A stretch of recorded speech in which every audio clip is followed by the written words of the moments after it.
Hola amigos, bien o no, y saludos desde Inglaterra. Hoy quiero compartir un poquito de este libro, Immigrant Nations, by Paul Scheffer. Este libro fue escrito en el año 2007. El autor está el profesor en la Universidad de Ámsterdam, en Holanda. Es una cosa muy interesante porque es hablar con el tema de migración, especialmente migración en Europa. Y en verdad, ¿por qué nosotros vamos a estudiar otra lengua? Por supuesto, en algún punto en el futuro, nosotros también fueron ser migrantes en una forma u otra en otro país, por supuesto. Es interesante para pensar en este tema y, por ejemplo, para compartir nuestros pensamientos o nuestras experiencias cuando nosotros también somos en otro país. So, hello again from England, and today I'm going to share with you a reading from this book, Immigrant Nations by Paul Scheffer. This was published originally back in 2007. I think the English version is 2011. Paul Scheffer is the professor of the University of Amsterdam. So this book is written mainly from that perspective, in the sense of the migration debate in Europe particularly, which is still even today, some 20 years on from this book, a very touchy subject, let us say.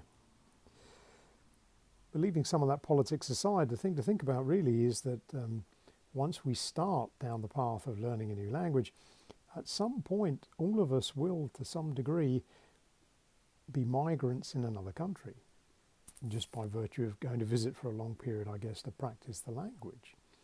I mean, you might not take the extreme step, perhaps, that I have and going to move to another country, but you understand what I mean. Once you start practicing that new language, and you start spending longer time there, you will experience this sense of being able to speak to the local people because you've learned their language, but also perhaps of feeling slightly outside of some aspects of their culture, and depending on where you are, that might have a different feeling. So I'm going to show you this little reading from the first chapter of this book, and see what you think. Chapter 1. A suitcase in the hall. Tolerance under strain. Welcome, someone calls out unexpectedly from across the street. You like it here? Oh, absolutely I do. There's a lot to like about this place.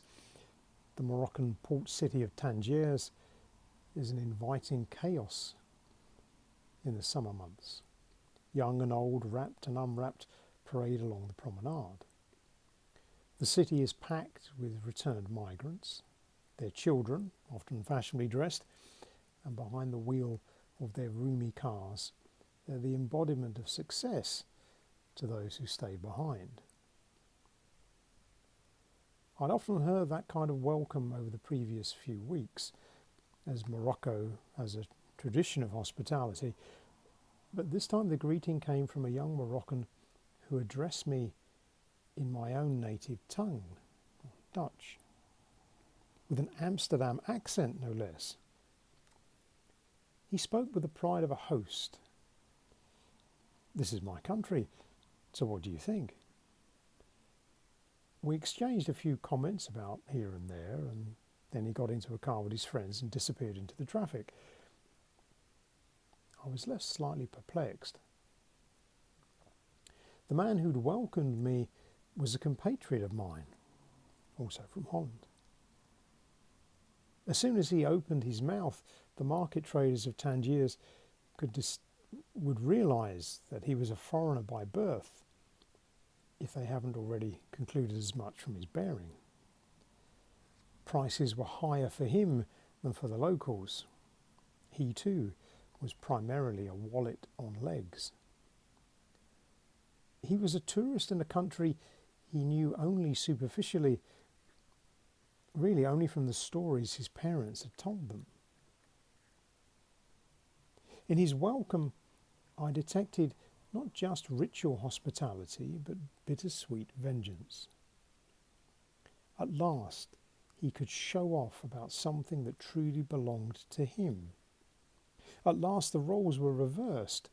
The guests he welcomed were people who often gave him the cold shoulder back home.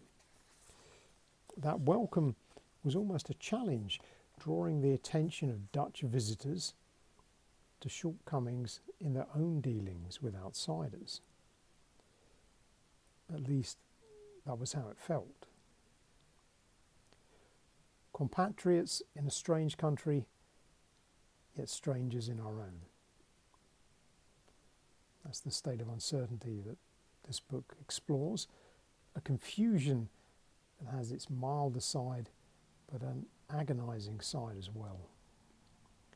Feeling that verbal welcome in a foreign country lay a no man's land,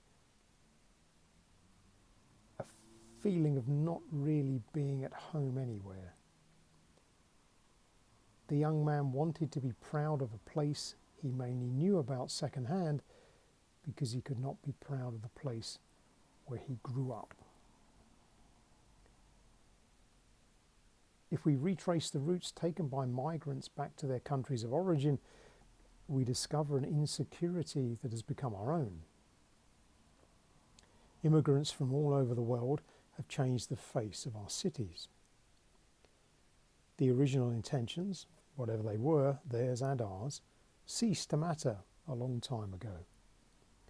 The world has settled into our neighbourhoods, and it's a confusing and shocking experience. Our markets, places of worship, schools, sports clubs, everything and everyone has been affected by the great migration that's underway and whose end is nowhere in sight. We're in the midst of profound changes, and it's unwise to pretend they're inconsequential or simply to close our minds to them. How often do we hear the unanswerable "immigration has always been with us"?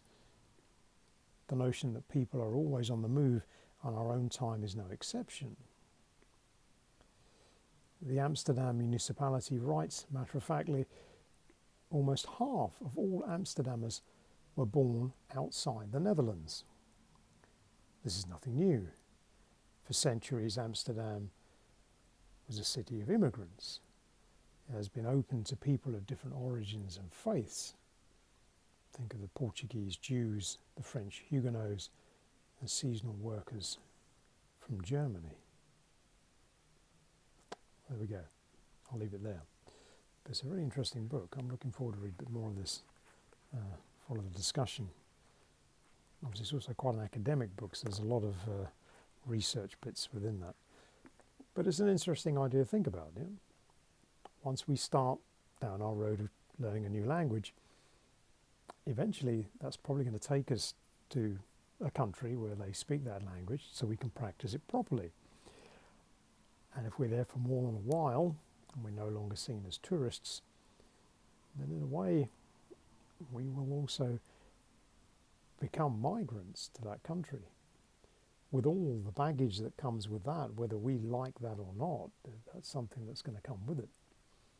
So it's not something necessarily to be frightened of, but it's something to think about.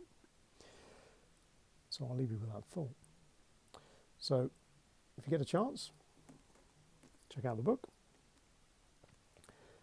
But for now, we'll say cheerio.